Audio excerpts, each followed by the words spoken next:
What's going on, everybody? Welcome back. Welcome back to another day of spoilers in the BrewLab with me, Lone Fox.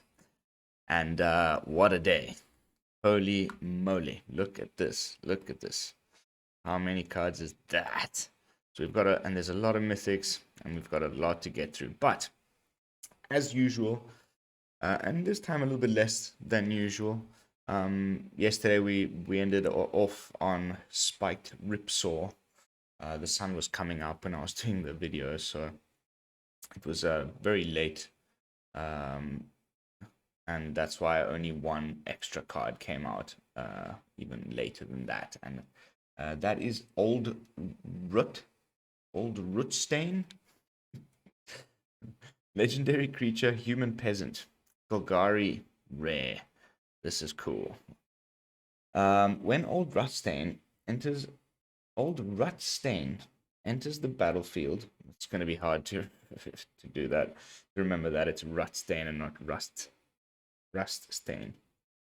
Enters the battlefield, or at the beginning of your upkeep, mill a card. Okay. If a land card is milled this way, create a treasure token. If a creature card is milled this way, create a 1/1 green insect creature token. If a non-creature, non-land card is milled this way, create a blood token. That's pretty freaking good. On like a 4 toughness, booty. Can protect it from a bit of stuff. Not a lot. I mean, Demon Bolt, and there's a lot of,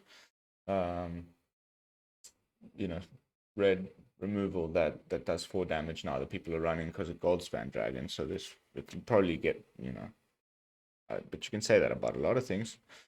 But that's pretty cool. And like this slowly coming together, old sticky fingers and this guy. It's finally coming together. There seems to be like a graveyard shenanigans reanimator Bulgaria deck that's finally be coming into playability. Next up, this is cool. This is one of the first times that the card is in Italian, and I'm Italian, so it's like, and it's weird because I've never played it in Italian, and like reading the stuff just made me laugh. Like it's, first of all, your library is il tuo grimorio. It's like your grimoire. Just pretty sick, actually. Anyway, this thing is not too good. Hiveheart Shaman. Creature human shaman. For 3/5, you're paying 3 colorless and a green. Whenever Hiveheart Shaman attacks, you may search your library for a basic land card that does not share a land type with any land you control, and put it onto the battlefield and shuffle. Okay, I mean, so what? You have to play it in a more multicolored deck. This is like supposed to be played in a 3-color deck and upwards. And then you can pay 5 and a green, and you can create an insect creature token, then put a X +1/+1 counters on it, where X is the number of basic land types among the lands you control. Activate only as a sorcery. I mean, it's pretty cool, flavor-wise and all of that stuff, but like, I don't know. Some sort of weird 5-color deck. And then you can make like this crazy big insect for 6. Like 2 turns after you can even drop this guy. Unless you've got some crazy ramp. But I mean, I don't know. I don't see it happening. Next up. Oh, don't do this thing to me again. Browser, please. We want to be up here. Hopefully there's not too many foreign language cards. Okay. As he said that. But this one looks really good. This is like the uncommon that we've been needing, I think, for the zombie deck. I think it's probably better than the scab that we got. There was also, Dimir colors, 2-drop, Skull Cleaver, a blue and a black with exploit. and when you exploit a creature you created to do zombie creature token. So you could like, turn 1 play Shambling Ghast. Turn 2 play this guy, exploit Shambling Ghast. You get the treasure off of the Shambling Ghast, and you create a 2/2 zombie. So you get 4 power, and it's not a decayed zombie. It's just it's one of the new ones from Crimson Bar that doesn't decay. So you get 4 power on the battlefield on turn 2. That's pretty good. Or you can do that on like turn 3 and have played a Champion of the Perished first. Then that's a lot of zombies. Oh, no. Why does it do that? It's like, I'm telling you, it's those cookies. Oh, okay, here we are. Next up, okay, wait, I'm gonna do this. I'll just start opening them in new tabs. Solutions. Dream Chain Spirit.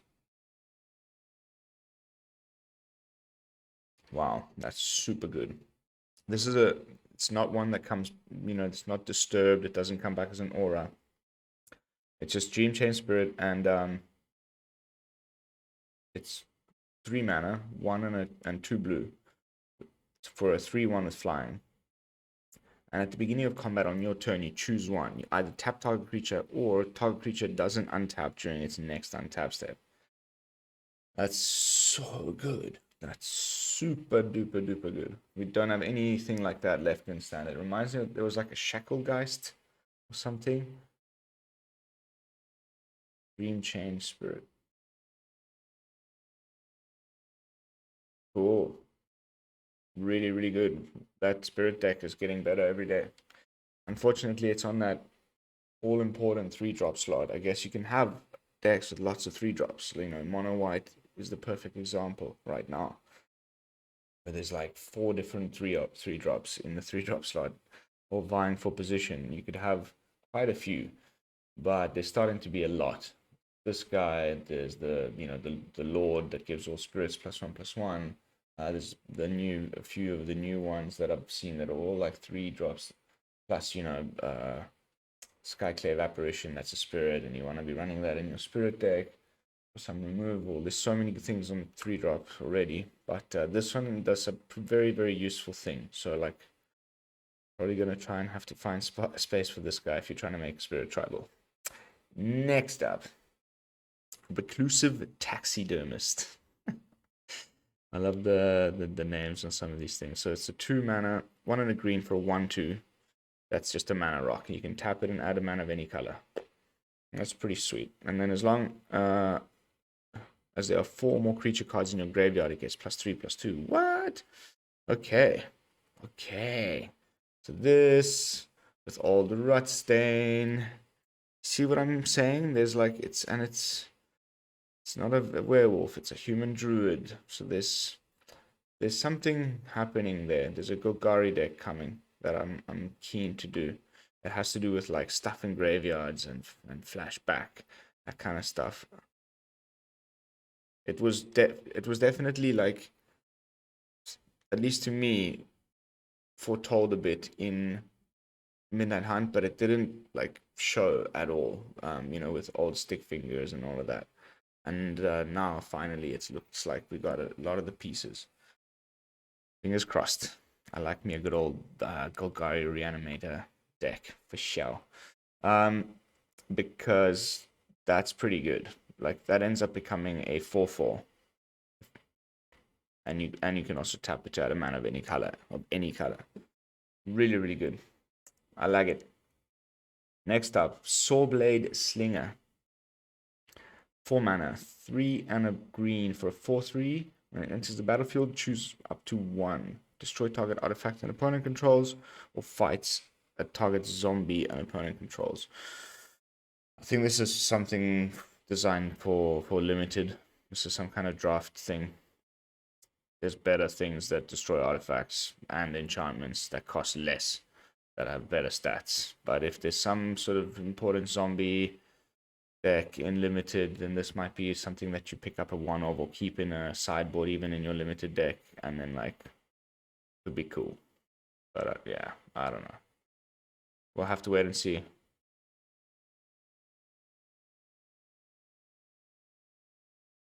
If there's any like crazy zombies that need some saw blade slinger action. All right, next up, Storm Chaser Drake. Flying 2/1 for 2. Whenever it becomes the target of a spell you control, you draw a card. Huh.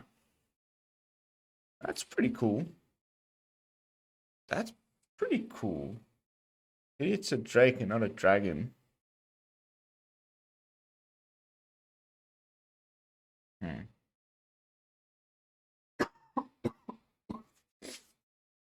Storm Chaser Drake. You draw a card, so you can like target it with things that like double its. We've got still a couple of cards like that left. Like there's things that give it like double strike, or put counters on it or whatever. It's kind of like a similar thing to Goldspan Dragon, except it's limited to target spells you control, which is kind of like Orvar, which is pretty annoying. This could go cool in like an Orvar deck of sorts. Anyway, bit of a weird card. Storm Chaser Drake. Bit of a meh.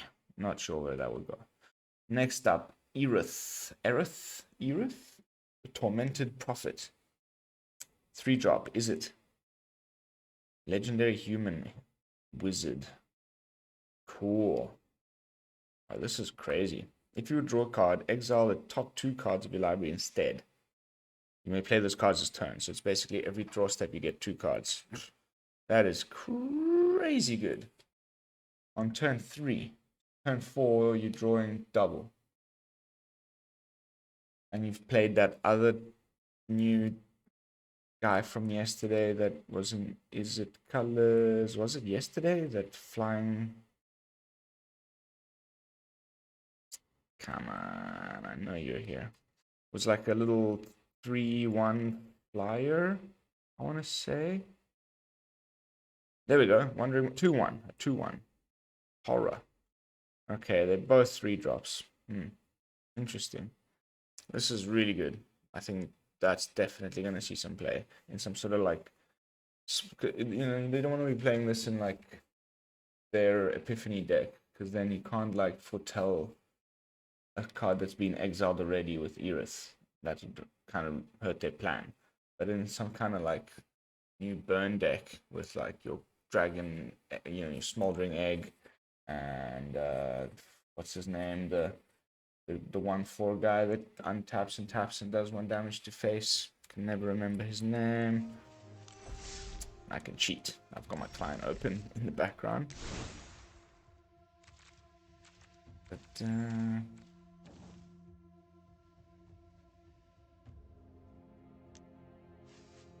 card I'm talking about is called the Thermo Alchemist. That deck could do really good with Erith, the Tormented Prophet, in my opinion. Anyway, next up, we got our first mythic of the day. This is the first card from this set, I think, so far. Ooh, I might be wrong here, but I think I'm right. Where it just says you win the game. You meet a certain condition, and then when that happens, you win the game. It's one of these disturbed cards. It's a 3-drop. It's a Spirit Soldier, the Faithbound Judge. 1 colorless, 2 white. Defender, Flying Vigilance. 4/4. Okay, so it cannot attack, but it's a 4/4 with flying for 3 mana. That's pretty good. And then at the beginning of your upkeep, if Faithbound Judge has 2 or fewer judgment counters on it, you put a judgment counter on it. Okay. As long as Faithbound Judge has 3 or more counters on it, it can attack as though it didn't have Defender. So in 3 turns, so on turn 6, this thing can start attacking. That's one side. Then if they do kill it, it ends up in your graveyard. But that's not the only way it'll end up in your graveyard. You can just mill this thing. And, Disturbed Azorius deck has lots of ways of milling yourself. So then this thing will just end up in your graveyard and you'll see it there on your right side of your screen for its disturb cost, which is unfortunately very high, but there are ways of reducing that with the Patrician Geist. And that could end up costing you as little if you have a couple of Geists down, even just one Geist, where this ends up costing 4, 5, 6, and you cast a Curse, which curses the enchanted player. And this is the crazy part. At the beginning of your upkeep, you put a judgment counter on Sinner's Judgment. Then, if there are 3 or more judgment counters on it, enchanted player loses the game. If Sinner's Judgment would put anywhere in there, exile it instead. So there we go. Pretty cool. You don't even have to mill it and do the whole the price reduction thing. Yes, because the later in the game you go, the higher the chances that you have like more than one of those Patrician Geists on the battlefield, which reduce your disturb cost. At that point, you might been able to swing in once or block sometimes with your Faithbound Judge, at which point it will die. You should have enough mana to cast Sinner's Judgment. If your opponent doesn't have any way to interact with enchantments in hand for the next 3 turns, he loses the game automatically, and you just need to like stay alive. And you've probably at that point been able to rebuild the board. So Faithbound Judge, I don't know if it'll be like in any other deck other than the Disturb deck. But it's because, in mono white, again, the same 3-drop slot problem. But in the Spirit deck, could be pretty sweet.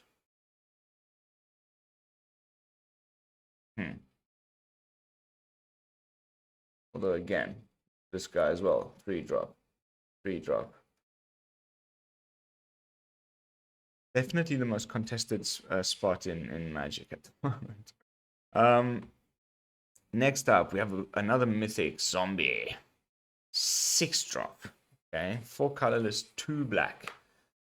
4/4. So understated for its cost. But then there's like freaking buttload of text on this thing. First of all, it has menace, and when it enters the battlefield or dies, you exile another card from a graveyard. When you do, you choose one. You either can remove X counters from target permanent, so obviously like Planeswalker. You remove the loyalty until it dies. I guess there's other things. It can be any counters. That's pretty interesting. It'll be interesting to see if there's a way to, you could even be removing judgment counters from Sinner's Judgment to stop you from dying. For example. Where X is the mana value of the exiled card. Okay, so I don't think you'll be playing this in a zombie deck. Doesn't really ever want to get to turn 6 anyway. Anyway, it's too understated. But and then the stuff that you would have in your graveyard wouldn't be like very high mana value. But anyway, there's 2 options. When the second option is target creature an opponent controls gets -X until end of turn, where X is the mana value of the exiled card. So you can also hit indestructible creatures and kill them. And the cool thing is this thing happens twice. It's both when it enters the battlefield and when it gets killed. So, I mean, it is pretty good. It's a 3-for-1. And you do get, if they don't kill it, because then they might be not that incentivized to kill it because they're worried about it triggering again. But then that still leaves you with a 4/4 menacing guy. It's just pretty expensive, so I don't know. Be interesting to see. Maybe I'll put a 1 of these in my zombie deck, but I don't think that's where it's supposed to go. It's probably some kind of like control deck finisher of sorts. Misalaki. Cool art as well.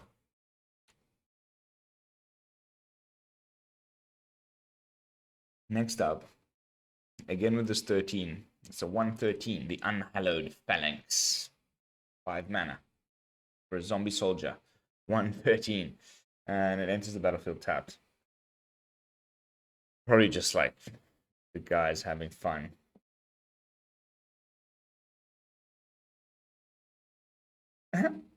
The art is hilarious. The flavor text as well. In any case, in case any of you new recruits were wondering, this is why we don't use mass graves anymore. Heron of the Mausoleum Guards. Yeah, I won't see any play. Maybe in limited. It's like this crazy blocker can block anything. This could even block a Tarask, I guess.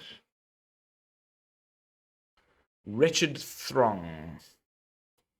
This is cool, but won't see any player. I've actually saw this one on Facebook today. When Wretched Throng dies, you may search your library for a card named Wretched Throng. Reveal it, put it into your hand, then shuffle. So it keeps coming back. But it's just a 2/1 for 2. It's nothing special. Maybe in some limited deck, be good. Probably actually in some limited deck will be good, but I don't see it.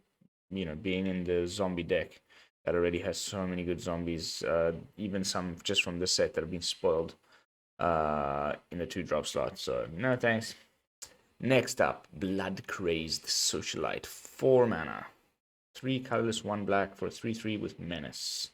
When it enters the battlefield, you create a blood token. These blood tokens are going to be interesting. So it's pay 1, tap, discard a card, sacrifice the artifact, draw a card.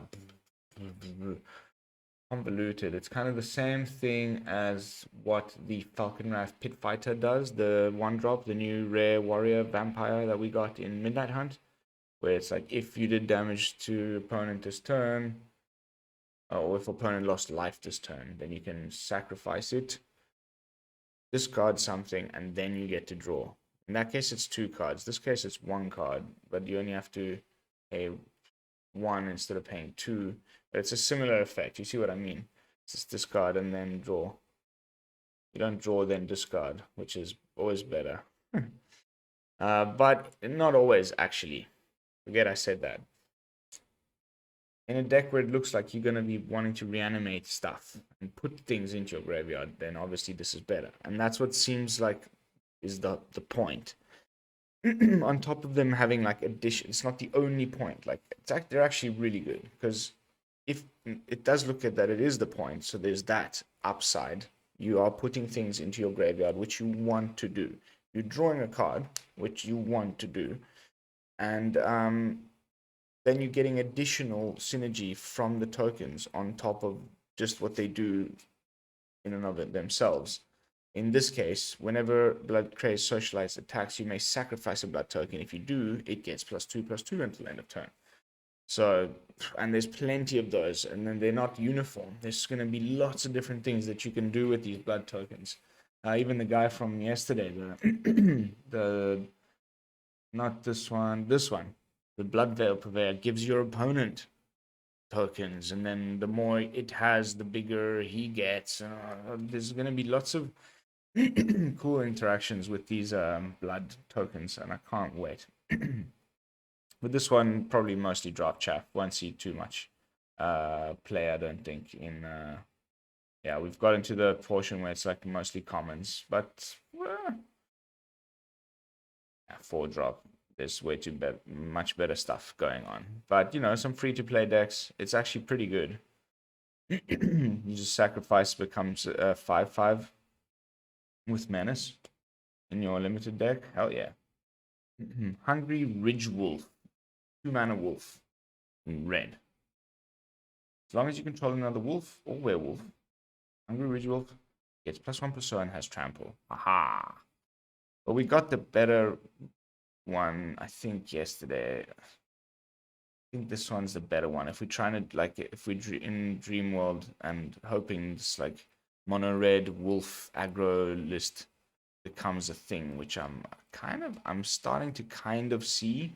None of the other content creators that I'm watching for spoiler content talking about this, but I'm seeing something.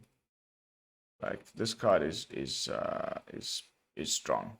This card is really strong, and we've already got some really good red werewolves. Stormseeker is nothing to be scoffed at, and if we just get a good, like, 1 or 2 drop in that tribe, and then some good burn, and good this card draw, making everything night as well,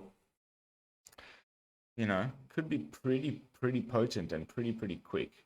And this is just a 2-mana 3/2 in any deck like that, because it's, you know, you're obviously going to have another wolf or werewolf. So it's just a 2-mana 3/2 with trample. That's not bad.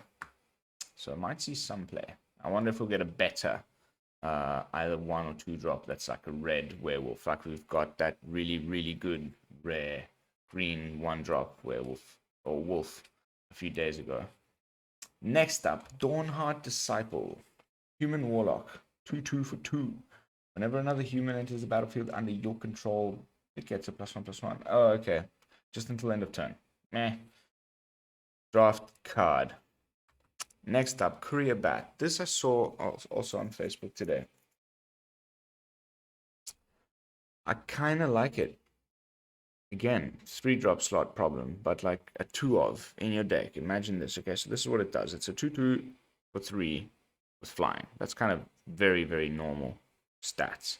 But when it enters the battlefield, if you gain life this turn, which you're going to be doing in your little vampire deck, you can return up to 1 target creature card from your graveyard to your hand. It's like a little messenger bat. I like the flavor, and I like this ability. It's a lot that you can get off of you know, 1 3-mana investment. You know, 2/2 flyer that gets you something back from the graveyard to your hand is actually pretty sweet. I would have thought that could have probably deserved uncommon, but Next up, Heron of Hope. 4 mana, 2/3 with flying. If you would gain land this turn, you gain that much life +1 instead. And it gains lifelink until end of turn for 2 mana.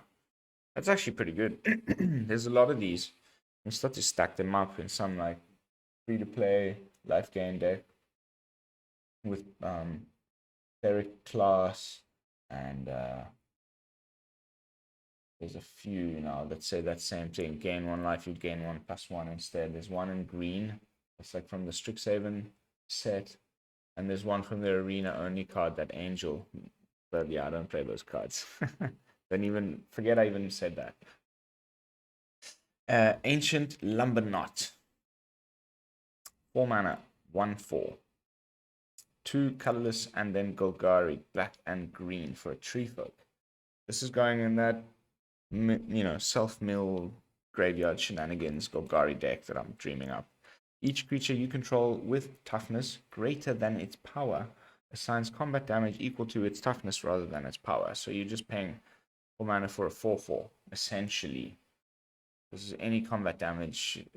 This number wouldn't be a 1. It would be considered to be a 4. So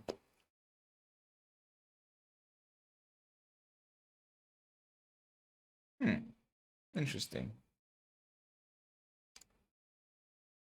Trying to think like what we have that's like, you know, there's some really cheap like 1 and 2 drops that are like 0/4s or 0/5s. I mean, there's a lot of them have defender, but still, that would make them defenders that kill things when they block.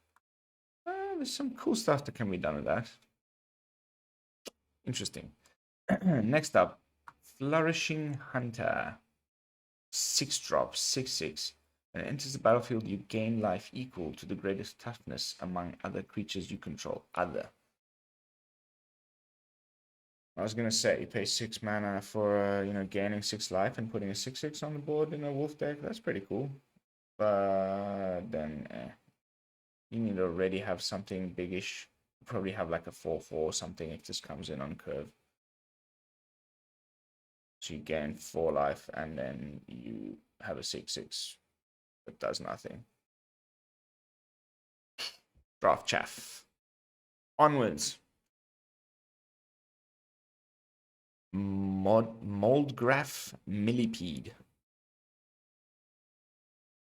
Sorry, this the one. It's a bit blurry on my screen. When Moldgraph Millipede enters the battlefield, you mill 3 cards. Then put a +1/+1 counter on Moldgraph Millipede for each creature card in your graveyard. Okay, another piece maybe, you know, but like probably more for the free-to-play version or for draft for this Golgari self-mill thing.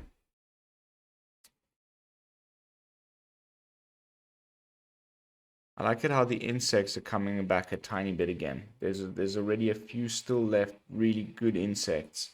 Scoot Swarm, you know, being one of them. Even though I hate the card. And then there's the 1-drop that cares about counters, and there's a 5-drop that makes insects based on how many counters were put on things this turn.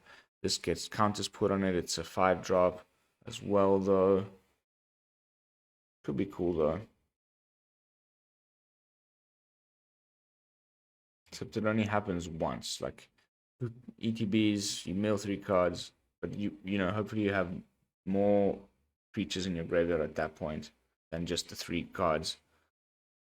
And then you potentially put a lot of counters on Moldraff, Millipede, potentially.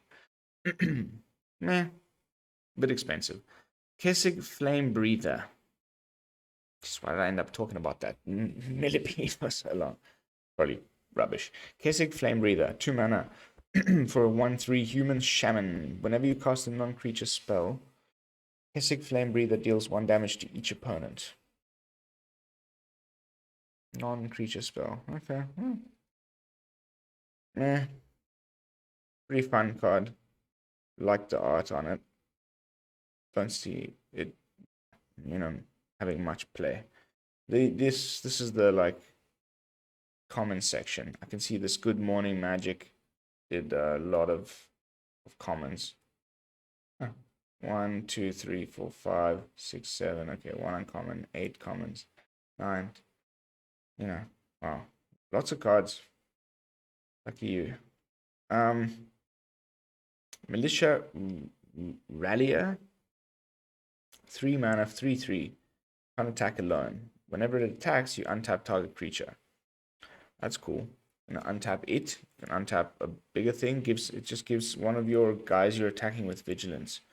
That's really cool. Daybreak Combatants. 3 mana 2/2 with haste. And it enters the battlefield, target creature gets +2/+0 until end of turn. So you can target itself, becomes a 4/2, and you attack straight away when it enters the battlefield. Kind of similar vibe from these two guys. Probably why they put them together here. They could probably attack together, and then that would be pretty cool.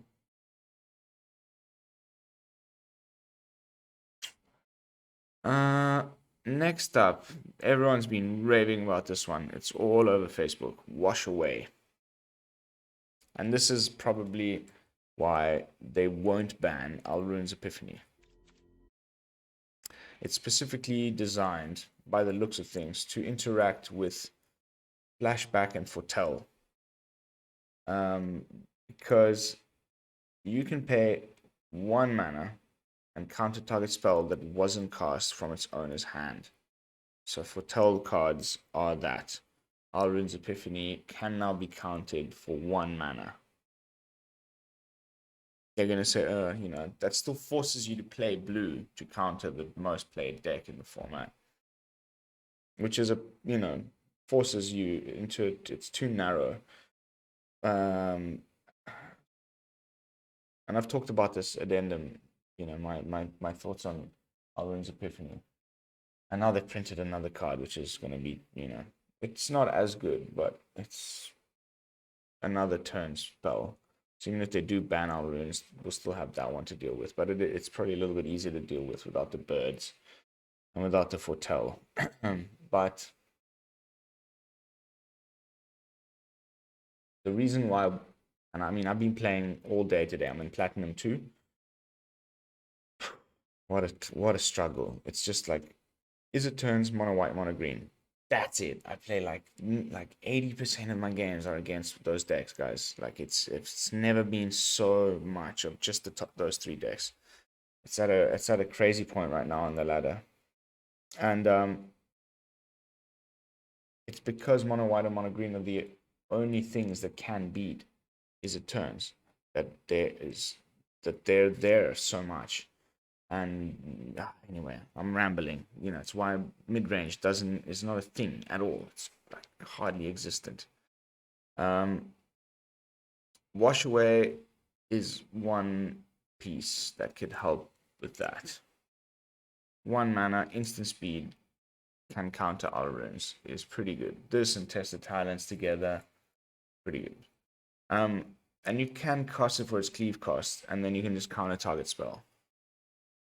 Any, one that was cast from anywhere, which is the normal cost of an instance. So you don't, it doesn't, you have to take up the slot of an already, like saw it coming or something like that. It can work alongside it, but it can't just replace it, because it can either just be a sword coming, or something like your typical 3 mana counter spell, or it can just be a 1 mana counter Alrun's Epiphany. So pretty good. Unfortunately, it forces you to play blue, but that's okay. I kind of like Esper. I kind of like Teamer.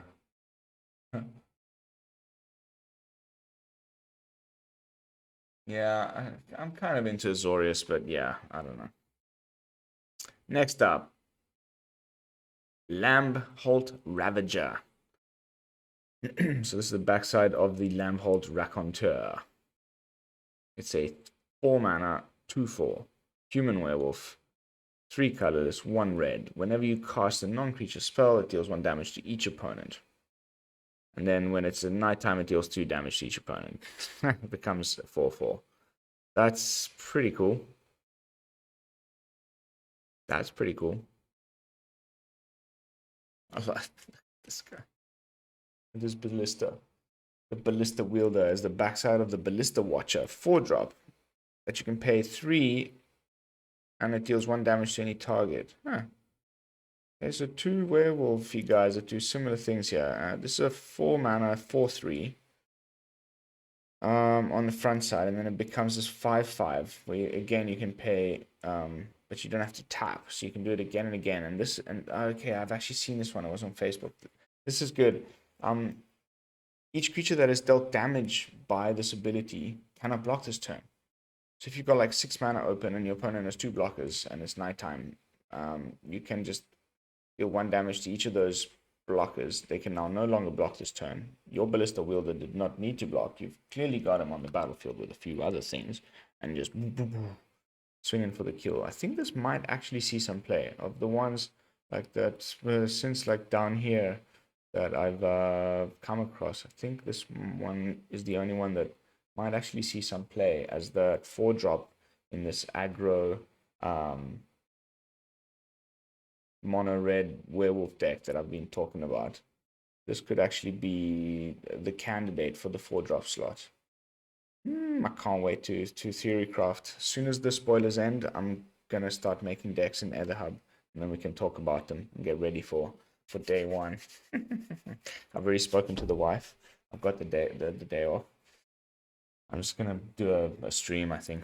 Just non-stop opening packs and crafting decks. It's going to be sick. So tune in for that.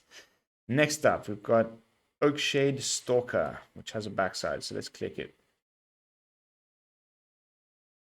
Oakshade Stalker, human ranger werewolf. You may cast a spell as though it had flash. If you pay 2 more to cast it, so it will cost 5. Wow. That's a bit much. If it was 4, it would actually be really good. But 5 is a bit much.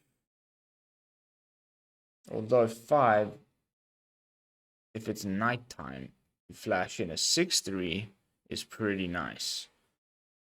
5, if it's daytime, to flash in a 3/3 is not as nice. But it could then be like switching to night.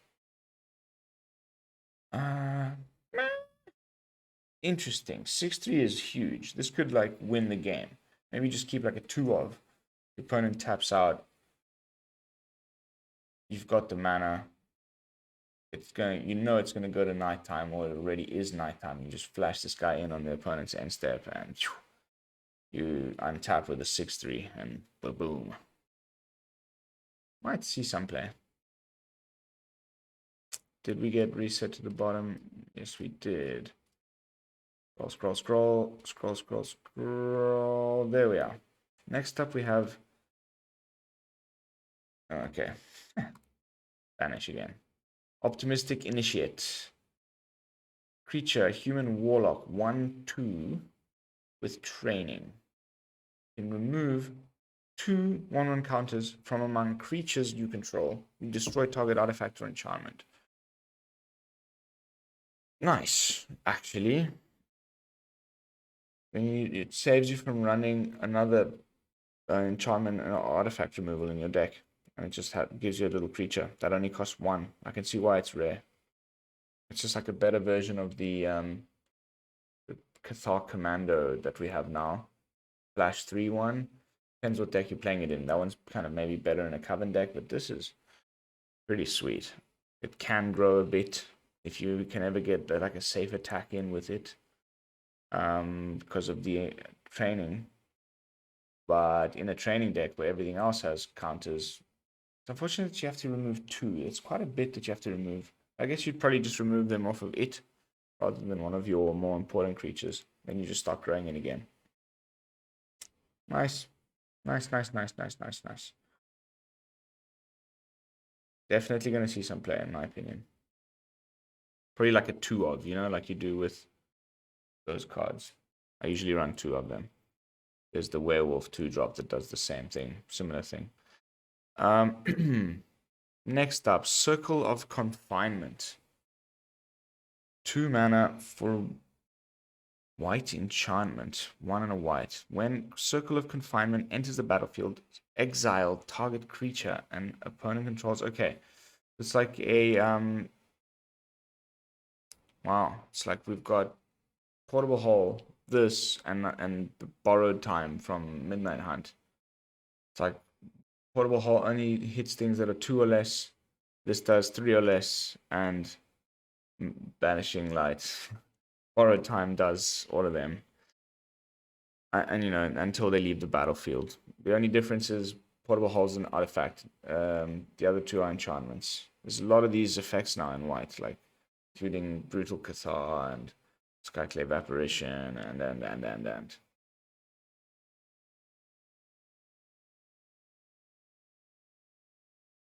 Although specifically it seems like it's cool. It's kind of versatile. Like it's probably they wanted to make a card that was like really good in limited, but then would also see some play outside of limited.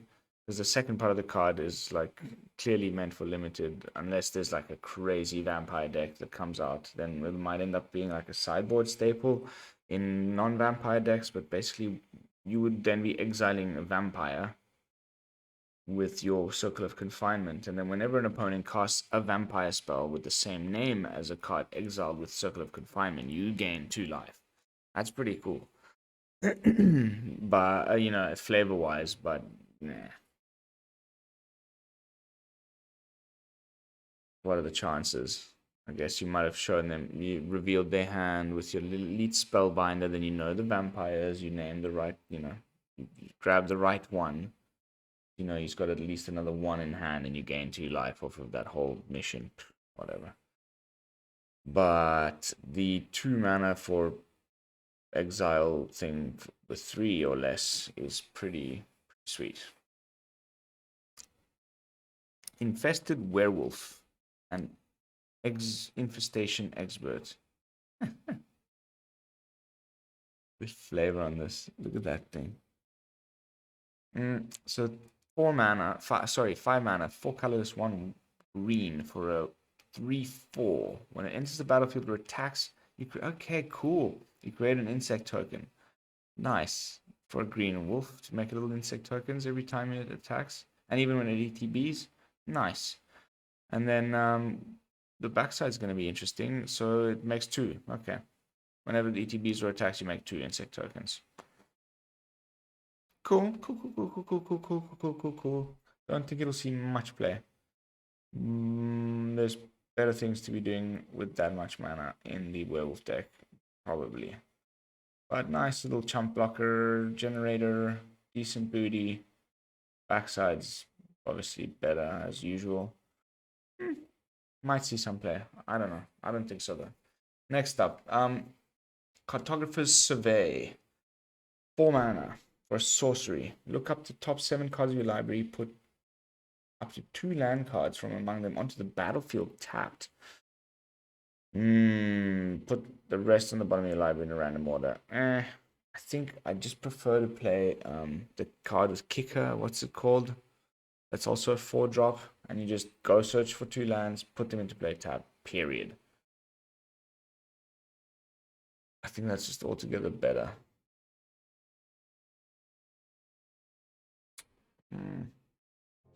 I want to get you guys that name. Oop. It's called Vastwood Surge. Just like a 4-mana ramp card that gets you to your like 7 and 8 drop card.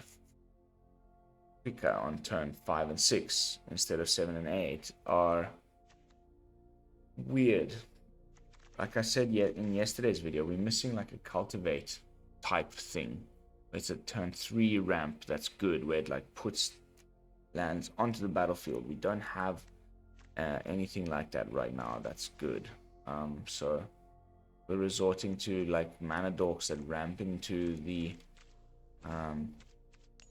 what's it called, that's in all the staple in all of the Simic ramp decks, the Quandrix Cultivator, and that's how we're ramping these days.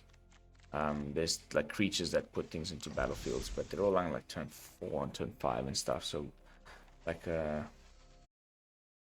knows, just might see some play in limited, but yeah, the Vastwood Surge is better in my opinion, because it also can be kicked later and put counters on stuff. This just put the rest of the cards in the bottom of your library, and that's it. And you might not even hit the 7 lands. You might not even hit the 2 lands in the top 7 cards of your library. In that case, you just spent 4 mana for nothing. Meh. Next up, Fleeting Spirit. 2 mana, 3/1. Pay 1 white. Exile 3 cards from your graveyard. Fleeting Spirit gains first strike until the end of turn. Discard a card. Exile Fleeting Spirit. Return it to the battlefield under its owner's control at the beginning of the next end step. Okay, I get it. So it's like a ghost. It's impossible to kill. Except you need a lot of stuff in your graveyard for it to work. At least. It's cool because like both of these things can be done at instant speed at any time without tapping. Forever. As long as you have the mana to do it and the cards to discard, you can just keep doing these things. So you could discard creatures. Oh no, if any cards, then you exile 3 cards from the graveyard. So you just discard cards and then give it the first strike. It's pretty cool. Pretty cool card. Touche, Wizards of the Coast. That is a really cool card. I like the design on this one. I wonder if it's gonna actually see any play, but it's pretty good. Just keeps coming back.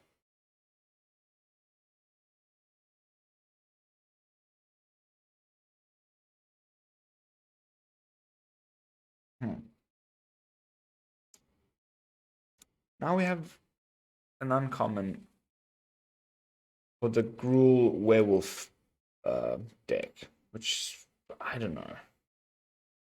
I mean, just play Arlen of the Pax Hope instead of this guy. And there's been another werewolf further back we just touched on. That's a good 4-drop.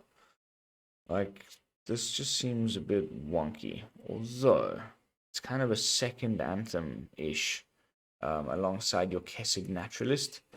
Child of the Pack is a 2/5 for 4. And you can pay 4, 2 colorless, 1 red, 1 green, and you create 1 green wolf creature token.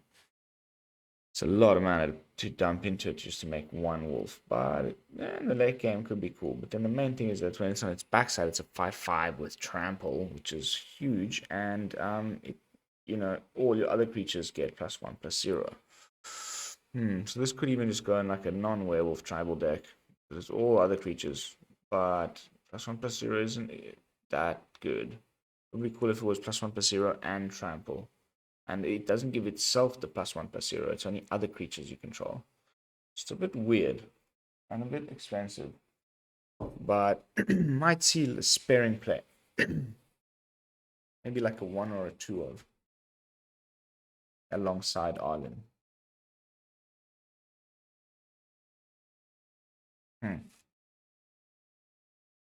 Okay, I was like, where's the mana cost? Oh wait, it's a transform card. Okay, we're nearing the end.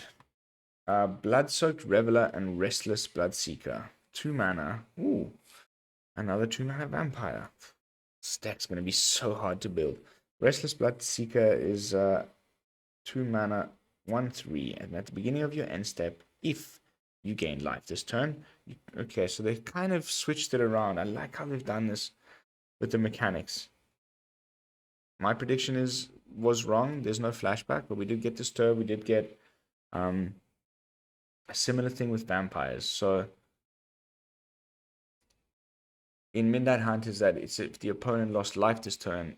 Now they flipped it, just like they did with Disturbed, where it was creatures coming back as spirits. Now it's spirits coming back as auras. Now it's that your vampires trigger if you gained life at the beginning of your end step. So instead of the opponent losing life, do they get triggered? Kind of switching that around as well. I really like that. So clever. At the beginning of your end step, if you gain life this turn, you create a blood token. So this is really good. There's a lot of cards that we've already looked at where in the beginning you're like, holy crap, this is going to take so long to come online. Unless, and I even remember saying this in one of my earlier videos, it's that one that flips and starts making bats and becomes a 3/3. The wizard.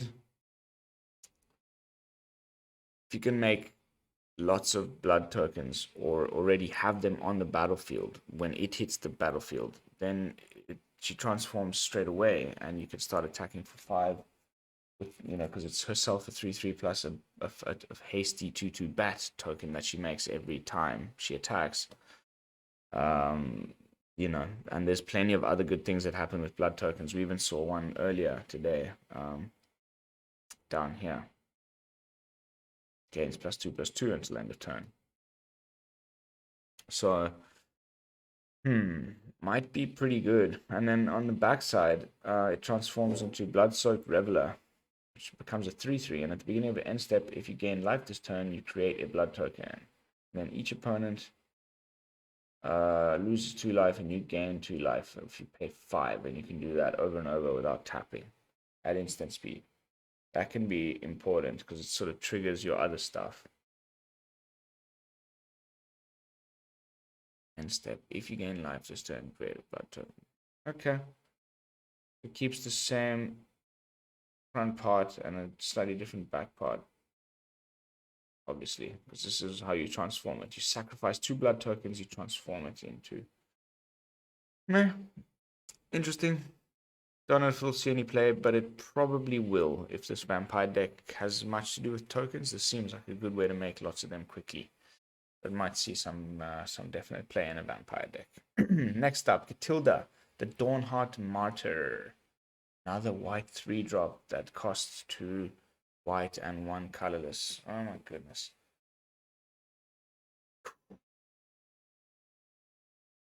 You know what I was saying earlier about the 3-drop slot being the most contested slot in Magic at the moment?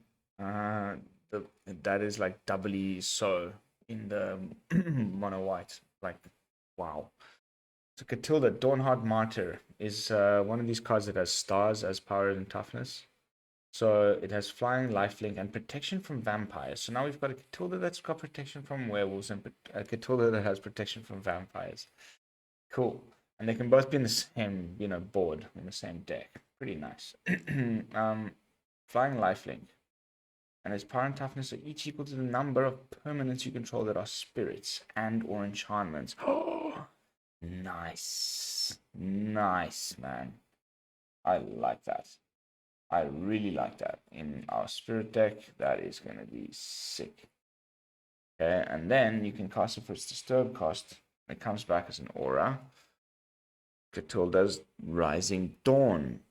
Enchant creature. Enchant creature has flying, lifelink, and protection from vampires. And it gets +X/+X where X is the number of permanents you control that are spirits and or enchantments. Wow, that is really good. And if Katilda's Rising Dawn would be put into a graveyard from mana, that text is on all the disturbed cards. I should stop reading it. That is really, really, really, really good. I really, really, really, really like that in our disturbed deck. Again, gonna be tough to find a spot for it, but really potent card. I think it's definitely gonna see some play. All right, we've finally done it. Let's do one last little refresh just in case there's one more. Ooh. Okay, almost there. Two more. Reclamación fastuosa. Sorcery. Return all land cards from your graveyard to the battlefield tapped. Interesting. Wow. Mill a bunch of lands. Set up some landfall stuff. Play this. Could be crazy. I can't entirely see where yet now. I mean, other than that, I mean, the obvious landfall decks, no?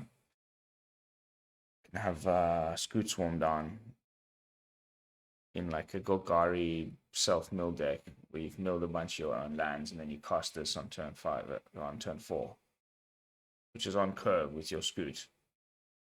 You know, you could play with the Bloom command, and there's that one drop that self-mills, so you would have milled 3-4 times before then. You know, however many lands you end up putting in the graveyard. And then you just boom, Reclamación Fatuosa. And boom, boom, boom, boom, boom, boom, boom goes the Scoot Swarmer.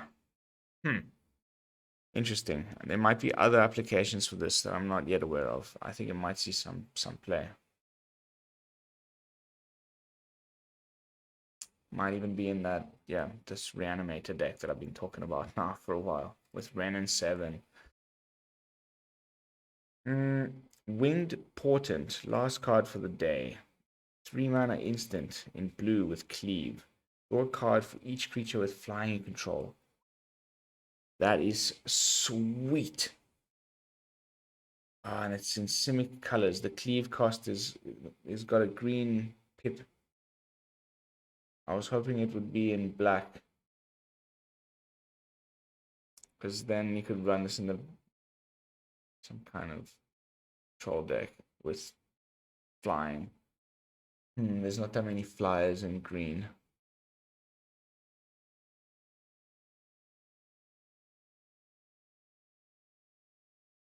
Although, if you pay the Cleave, wow, it's pretty expensive. 6, but then you just draw a card for each creature you control, and then it removes the with flying stipulation.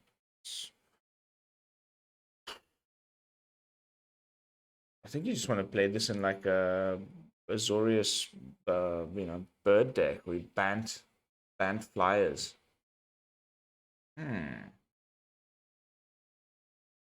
Great restock.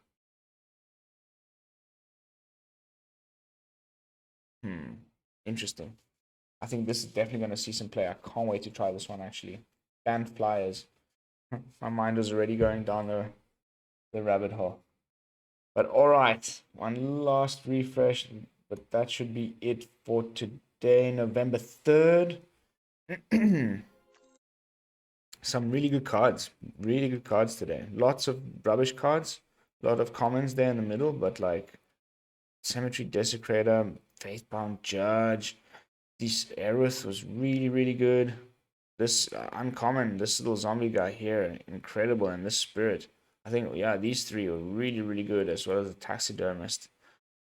Mana rock that grows bigger. Zombie that, makes other zombies. Spirit guy that taps down creature. You can tap down a Goldspan dragon. You bring this in the turn after Goldspan's attacked. It's tapped. You target it with the second choice and it can't untap.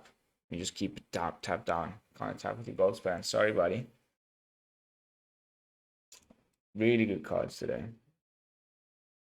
Potential 4-drop in a mono red werewolf deck in the Ballista Watcher. That has some really cool little abilities. Mm, yeah, I would say I'm the most excited about out of all the cards today. Probably.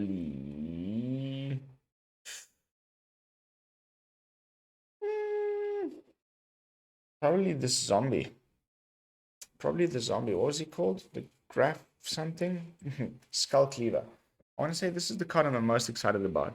It's going to be really good in a more aggro zombie deck that I've been trying really hard to build. Not the spell slinger one with the wizards. You wouldn't be playing Jadar. You wouldn't be playing any of the puppet stitchers and stuff. You're going just like zombies go face tempo with some counter magic. I've got some really good ideas in the lab for that. So keep your eyes peeled. That's going to be it for today's video. Thank you all so much for watching. Those of you who make it to the end, as you know, you are my favorite people in the whole wide world. Um, yeah, I will see you all in the next one. Um, don't forget to like, comment, and subscribe. And until then, this is Lone Fox from the BrewLab signing out. Peace, y'all.